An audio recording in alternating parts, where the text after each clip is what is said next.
ಇನ್ನು ಕೃಷ್ಣನಿಗೆ ಯಾಕೆ ಅರ್ಪಣೆ ಮಾಡಬೇಕು? ನೀವು ಯಾರಿಗೆ ಅರ್ಪಣೆ ಮಾಡಿದರೆ ತಪ್ಪು ಅಂತೇನು ಹೇಳಿಲ್ಲ. ರಾಮಾರ್ಪಣ ಮಸ್ತು, ವಾಸುದೇವಾರ್ಪಣ ಮಸ್ತು ಅಂತ ಹೇಳಿದರೆ ತಪ್ಪೇನಲ್ಲ.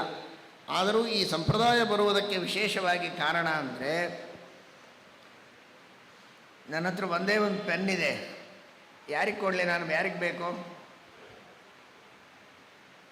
ಇರೋದು ಒಂದು ಪೆನ್. ಪಾಪ ಅವರು ಕೈ ಮಾಡಿದರು, ನನಗೆ ದೊಡ್ಡ ಭಾರ ಇಳಿತು. ಯಾಕೆಂದರೆ ಇಷ್ಟು ಜನ ಕೂತಿದ್ದೀರಿ, ಕೊಡ್ಲಿಕ್ಕೆ ನನ್ನ ಹತ್ರ 100 ಪೆನ್ ಇಲ್ಲ, ಇರೋದು ಒಂದು ಪೆನ್ನು. ಸಹಜವಾಗಿ ನಾನು ಅವ್ರಿಗೆ ಕೊಡ್ತೇನೆ, ಈಗ ಕೊಡಲ್ಲ. ಯಾಕೆ ಅಂದರೆ ಅವ್ರು ಕೇಳಿಬಿಟ್ರಲ್ಲ. ಹಾಗೆ ರಾಮ ಇದ್ದಾನೆ, ಕೃಷ್ಣ ಇದ್ದಾನೆ, ಮತ್ಸ್ಯ ಇದ್ದಾನೆ, ಕೂರ್ಮ ಇದ್ದಾನೆ, ಯಾರಿಗೆ ಕೊಡಲಿ ನನ್ನ ಕರ್ಮವನ್ನು? ಕೃಷ್ಣ ಏನು ಮಾಡಿದ ಅಂದರೆ ಕೈ ಎತ್ತಿದ. ಯತ್ ಕರೋಷಿ ಯದ್ ಅಶ್ನಾಸಿ ಯದ್ ಜೊಹೋಸಿ ದದಾಸಿ ಯತ್ ಯತ್ ತಪಸ್ಯಸಿ ಕೌಂತೆಯ ತತ್ಕುರುಷ್ವ ಮದರ್ಪಣಂ. ನನಗೆ ಅರ್ಪಣೆ ಮಾಡುವಂತ ಕೃಷ್ಣ ಹೇಳಿದ. ಸರಿ, ಅನಂತ ಅವತಾರಗಳಿವೆ, ನಾನೇನು ಮಾಡಲಿ? ಕೃಷ್ಣ ಕೇಳಿದ, ಅವನಿಗೆ ಕೊಟ್ಟೆ, ಕೃಷ್ಣ ಅರ್ಪಣ ಅಷ್ಟೇ.